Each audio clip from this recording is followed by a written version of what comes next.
Kodak, founded in the late 1880s, was the biggest name in the photography industry. As one of the first companies to make photography accessible to the masses, Kodak dominated the world of photography for at least 100 years. That is, until things came crashing down. In this episode, we are taking a look at what went wrong with Kodak and just how the company went from being a big player in the industry to filing for bankruptcy in 2021. But before we continue, make sure to give this video a thumbs up, subscribe, and hit the bell icon to be the first to be notified of new behind-the-business videos that we post every week. Let's begin. The Kodak story starts with a man named George Eastman, who had previously founded the George Eastman Dry Plate Company while he was working on an invention that would enable pieces of paper covered in photographic emulsion to record photographic positives. Eastman was always on the lookout for innovations in photography, which is why he later merged independent inventions by Hannibal Goodwin and Emile Reynaud, who each respectively created transparent nitrocellulose film bases and perforations in photographic film. This helped him develop the world's first mass-produced film rolls. And in 1897, Eastman developed the kinetoscope, which laid the foundation for all future cameras.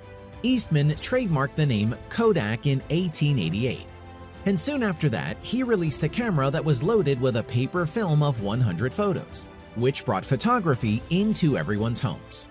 By 1900, Kodak released the Brownie, a basic cardboard box camera with a simple meniscus lens that took 2¼ square pictures on 1/17 roll film.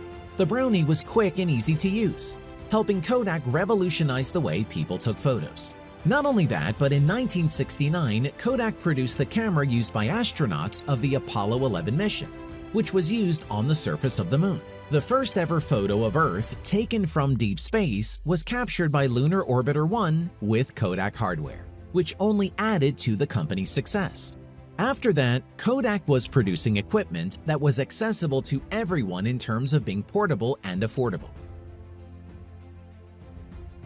For the entire 20th century, Kodak was a dominant force in the industry, with over 80% of the global market share in photography. Kodak's business strategy was to sell cameras at affordable prices, with only a small margin for profit, and then sell the consumables such as films, printing sheets, and other accessories at a high profit margin, and it seemed to work in their favor. However, things started going downhill once digital photography started making its way into the market. While Kodak was the first company to actually invent the first ever digital camera, the company's downfall started because they didn't really believe in its potential. After an electrical engineer at the company named Steve Sasson developed the digital technology for the company, he was met with a lot of dismissal from the higher-ups, which is why, despite their successful revenue generation model, Kodak started declining in terms of sales. The company believed that their business of film and paper was far too profitable for them to invest into digital photography. This paved the way for brands like Nikon and Canon to take over. Although in 2005, Kodak was the largest seller of digital cameras in the US, but by 2007, it had fallen to 4th place, and by 2010, it was 7th. Kodak's success was especially affected after the Japanese company Fuji Films implemented the idea of digital photography on a large scale, making the whole process convenient and available to the masses at affordable prices. This marked Kodak's first mistake, not being able to keep up with technology trends.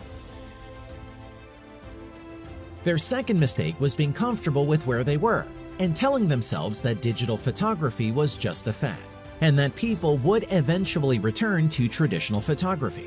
For over 10 years, Kodak maintained this idea and believed that companies like Fuji Films would never break into the American market, simply because people love the feel of printed photographs. However, while Kodak was busy picking fights, other companies worked on developing their products to enter the American market. At the same time, Kodak was completely ignoring their consumers' needs and feedback, while all they did was try and convince people that film cameras were better than digital ones. While all this was going on, Kodak lost most of its major investors as they did not agree with the direction Kodak was going with, and believed that the brand was going to head down a downwards trajectory. And as digital photography became more and more mainstream, people started to realize that it was far cheaper than film with better image quality too.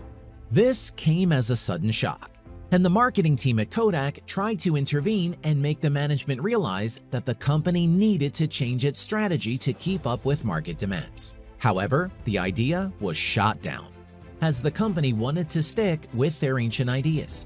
Instead of trying to beef up research and development, Kodak spent whatever money they had left to acquire smaller companies, which resulted in even more loss, digging themselves deeper into the grave they were already in.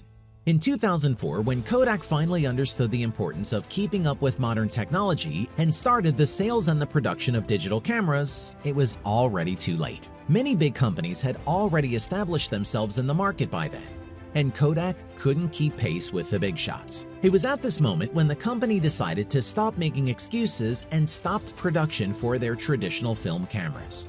It then made a 180-degree shift in terms of direction and focused on improving their digital products, in hopes to claw their way back to the top. But of course, at this point, Kodak had already fallen in terms of market share and stock performance, losing more than 50% value of their shares. By 2012, Kodak had used up all of its funds with little to no profit with their digital cameras, which were still pretty underdeveloped compared to companies like Nikon, Canon, and Fuji. On the 19th of January in 2012, Kodak officially filed for bankruptcy. As a result, they were provided with $950 million on an 18-month credit by the Citigroup. The company used these funds to try and keep up with the photography industry. However, it was too late, and they ultimately had to stop production for their digital cameras as well to save themselves from going into debt all over again. Instead, Kodak started selling camera accessories and printing photos, but of course, that wasn't enough to sustain or enable the company's growth. Kodak had to sell many of its patents, including its digital imaging patents, which amounted to more than $500 million in bankruptcy protection. The primary reason why Kodak faced such a great decline was, of course, the fact that the company refused to update their technology.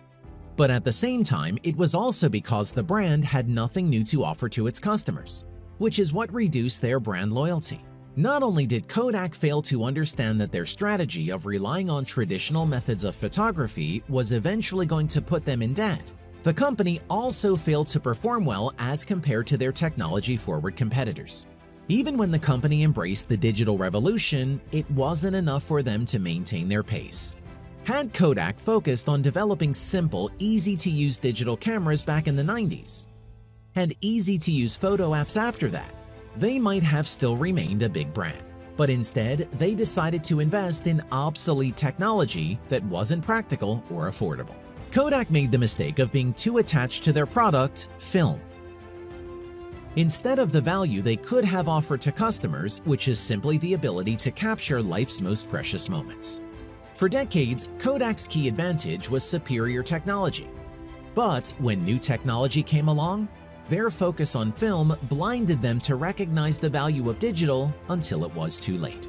A game changer like Kodak being unable to keep up with the photography industry is just another example of how companies need to constantly reevaluate their strategy and what they offer to the consumer. The name Kodak, which was once synonymous with the very idea of photography, has now become only a shadow of the global force that dominated the industry for decades. But while the company is now miles behind in the photography industry, there's no denying the fact that Kodak has definitely played an important role in revolutionizing the art of taking photographs. In recent times, Kodak has eventually managed to recover from bankruptcy and now caters to independent filmmakers by manufacturing film. But even then, you can't help but wonder what the company could have become had it paid better attention to keeping up with the market trends at the right time. So, do you think Kodak would have been able to keep up with its competition if it wasn't so ignorant to future technology? Do leave a comment and let us know. If you have a topic you would like to suggest, do get in touch with us over at our online Facebook community, and your topic might just become the next video. If you enjoyed this video, make sure to give it a thumbs up, subscribe, and hit the bell icon to be the first to be notified of new behind-the-business videos we post every week. Be inspired, and we will see you in the next one. If you would like a more in-depth look at how some companies make their money, click the video on the left. Or if you would like to find out about other companies that were able to scale up their business empires into massive giants, click the video on the right.